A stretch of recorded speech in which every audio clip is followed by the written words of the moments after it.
Bloomberg Audio Studios. Podcasts, radio, news. Labour's second national mission to make our streets safe and stop criminals getting away without punishment. If you think that sounds basic, something which should be guaranteed in a country like ours, then let me tell you, you're right. So that was the pitch on law and order when Labour came to power. Hello, you're listening to Bloomberg UK Politics. I'm Caroline Hepker. And I'm Stephen Carroll. Well, a lot has happened since Keir Starmer made that speech. And this year, the government is once again facing mounting pressure to tackle crime. But politics is about perception. And while crime rates have seen a downward trend in recent decades, the British public is feeling less safe. The crime survey for England and Wales says that 82% of people think crime has gone up in the last few years, but the data on actual crime paints a different picture. Serious crimes like homicide are at their lowest levels for more than a decade. However, the ONS data shows police recorded offences of shoplifting and theft are at record highs. Politically, it's a conversation that parties like Reform UK are keen to link to migration. The party's leader, Nigel Farage, says that Britain is lawless. And a year on from the riots triggered by misinformation about the suspect in the murder of 3 children in Southport, the Prime Minister and the Home Secretary, Yvette Cooper, are keen to avoid a repeat this summer. The protests this year so far have been contained. Keir Starmer himself, though, saying that the UK must repair its social fabric or risk a repeat of last year's riots that spread across much of the country. Our political reporter, Lucy White, joins us as our first guest on the programme today. Lucy, thank you for being with us.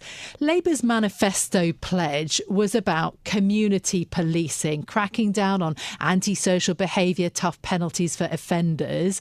How has their mission met with reality in the past year? I think it's a really interesting point in that you've seen Labour making various commitments, police funding commitments, employing more police officers.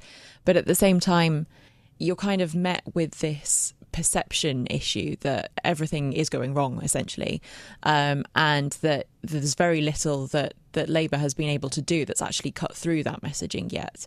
So it's almost hard for Labour to be able to combat this in a way, and that it's kind of like this very intangible kind of feeling that you've got among the public that everything is going really badly, that there is this rising kind of rates of petty crime, and that no one's doing anything about it, essentially.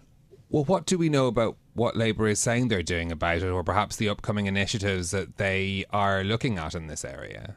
It's very kind of early days. It takes a long time for any measures that Labour is taking, the kind of funding for police, employing more police officers. It takes a long time for that to kind of filter through. And I think the problem is at the moment, if people have, say their phones snatched, or if people have their bike stolen, it's those kinds of crimes that the government really doesn't seem to be able to cut through on, because they're the types of crimes that people are seeing. They're the types of crimes that they're reporting to the police, and they're not seeing the police do anything about them. And they're those types of crimes that are becoming very, very prevalent.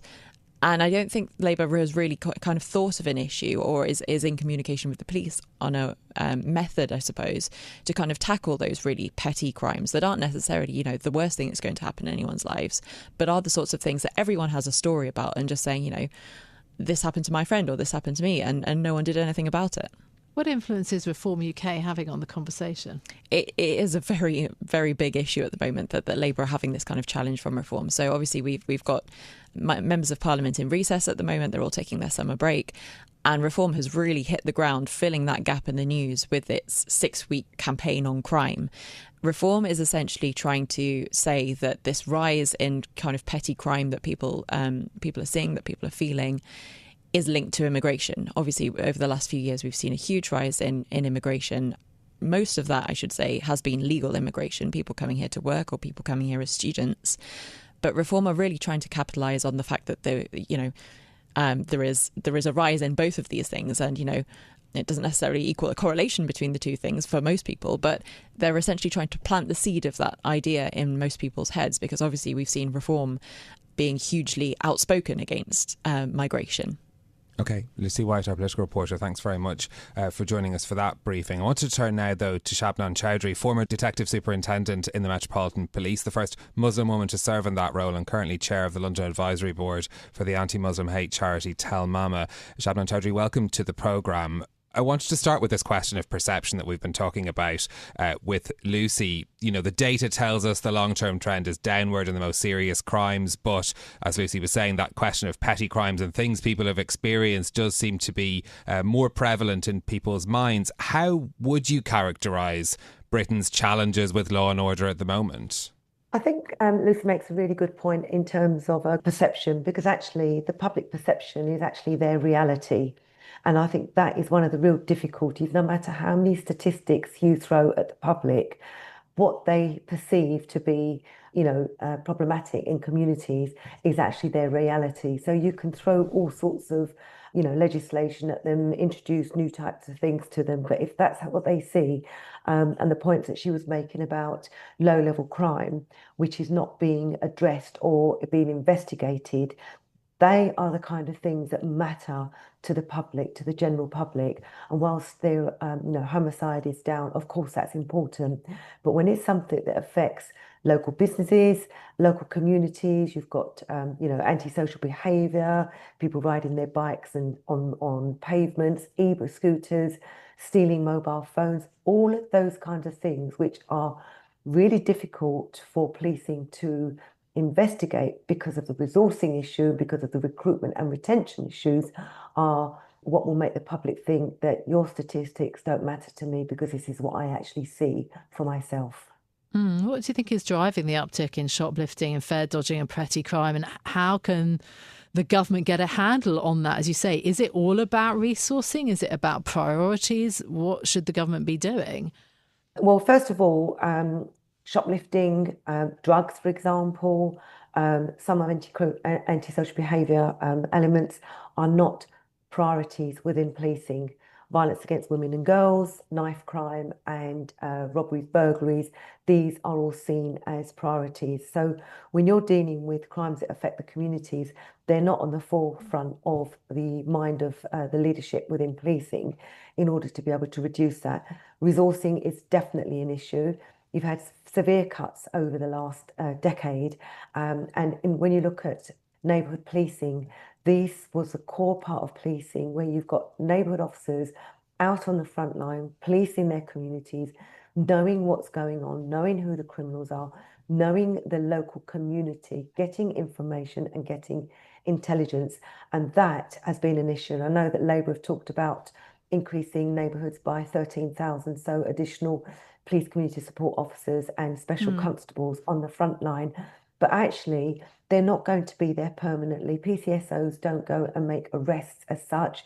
They don't investigate crimes, and special constables are voluntary and they're not there on a full-time basis. They only have to do something like 16 hours a month.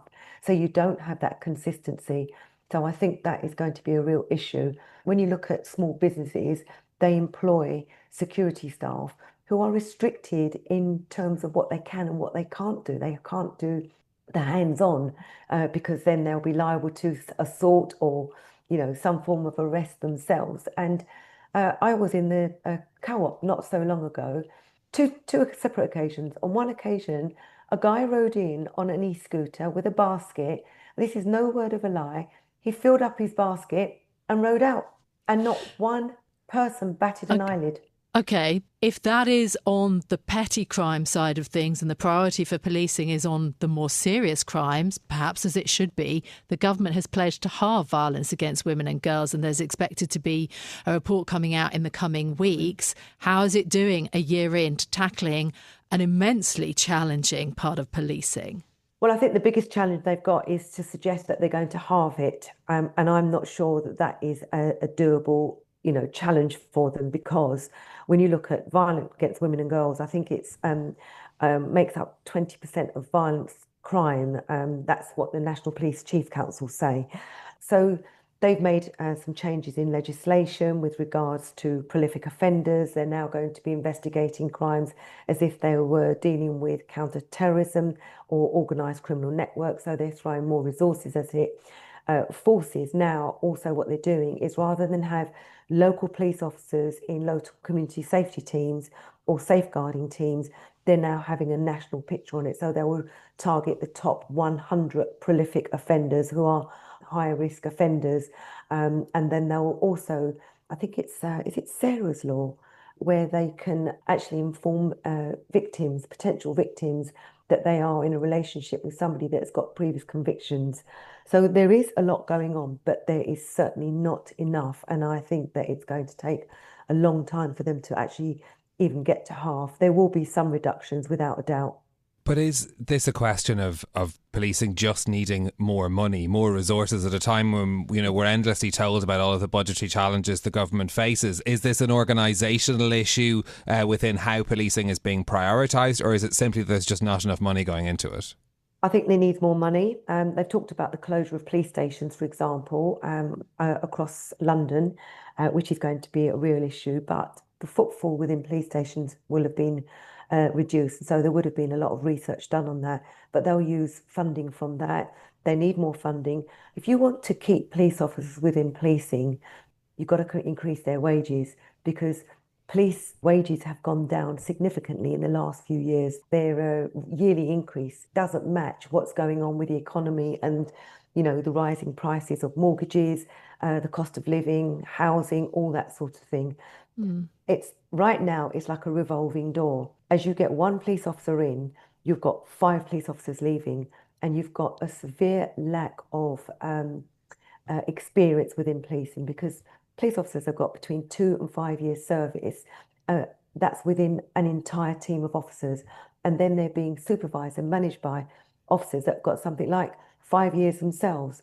So if they want to recruit and retain, they're going to have better wages for police officers and, make it more of an attractive job. Police are not respected like they were 15 years ago, unfortunately, and it's no longer an attractive job. When you can go out and work the London Underground, for example, earn £80,000 a year doing night shifts or the other types of shifts without the hassle, without the stress, without the respect of the public, why would you do that particular job? I'm not saying don't join, because if anybody asked me, I would say 100%. It's a fantastic job to do. It's really challenging. It's really stressful, but it can also be very rewarding. On the issue then around the data, Lucy, can I bring you back in for a thought? Because the perception is that crime over the past 10 years has been rising. The survey data doesn't look like that. Is this about the quality of the data? I mean, there's basically 3 types of data that we use: police recorded crime, a survey of households, and also hospitalisations when it comes to more serious crimes. Do we have a data problem in the UK when it comes to crime, or is it perception? There are certainly issues around it, especially when you're measuring that kind of low level, more sort of petty crime. Police recorded crime at that level, there's a lot of things people don't report to the police anymore. Separately with the surveys, although that should catch the issues that aren't reported, because it just asks people in their households, what is your experience of crime? Those kinds of surveys that the Office for National Statistics does are not the most widely taken up. Although the level of people responding to that survey is better than some of the other ONS surveys, there are still a lot of people who just don't bother to reply, or that the ONS isn't catching necessarily a representative group.